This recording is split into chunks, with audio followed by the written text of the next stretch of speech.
So it's about day 10-ish, and I'm going to try every 10 days or so to do an update on what's going on in the garden.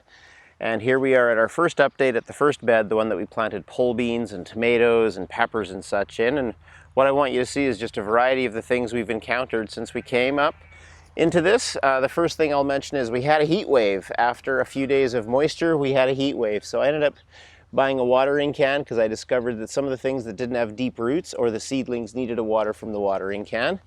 Now in the foreground you can see the beets. The beets have come up beautifully. They've come up all along. I've added a few flowers that I've put in a few places, and sunflowers that had gone to seed in my garden have got planted at the very back behind the pole beans. The pole beans are up. Most of them are a few centimeters tall, and there's 2 or 3 up of the 3 seeds I put around each pole. The tomatoes are rocking. One of the tomato plants back here already has a flower on it. This lettuce looks really good. This lettuce, completely dead. So what I've done is I've bought a replacement lettuce in a few places that's going to go here. And then this is just a little kind of invention. This is a piece of wood that was left over in my shop with a piece of cardboard. It'll be like a shade paddle, and I'll put it up like this in front of the lettuces just while we've got these really hot days when it's hitting 30 Celsius or about 80 Fahrenheit. The lettuce wasn't made for that. Yeah, so tomatoes are good. Some of the lettuce has done great. Some hasn't. The beets have germinated beautifully. I've added some flowers and things are coming along nicely, and I'm just going to replace the lettuces that didn't make it. So that's kind of the update. Day 10-ish on that first bed.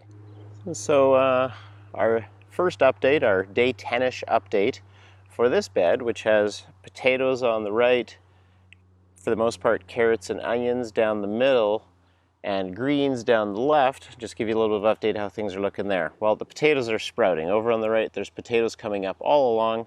It's been 10 days and they're sprouting up like this, and they were put way more than that under the ground. So they're cooking. I put a few flowers in down that side as well. Down the center, the carrots are up all along. Just little tiny guys, centimeter up, but they're sprouting beautifully. And next to them, the onions, hit and miss. Some have totally taken and they're rooting and they're doing great, and many have just died. So I'm gonna get more onions. The heat spell clearly was too much for them, and we'll start again on some of the onions. That's real gardening. Some things don't work out, kids, and you just keep on going, hopefully.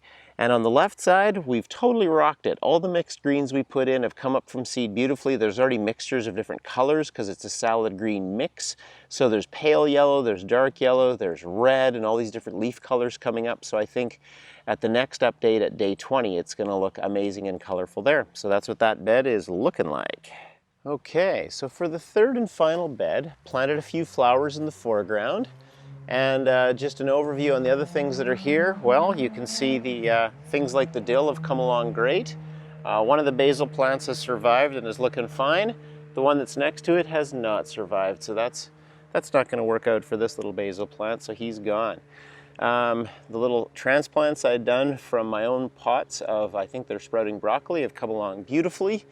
And there's little traces of the greens coming up in the middle row as well. On the far right, you can see, this is again all seed that I've saved myself, chard broccoli and such. It's just coming up amazingly, and for the most part, I think I was a bit too aggressive with the seed. So I'm gonna have to go along in a few places and we'll just pluck out a few of the extra plants because it's a bit overseeded, we could say, which means it's very viable. Lots of the seed was germinating, and I'll have to thin it out a bit. So this bed's looking great, and in the distance at the very end, if you look up just a little bit more, you can see on the right there, there's the big squash plant and a melon plant.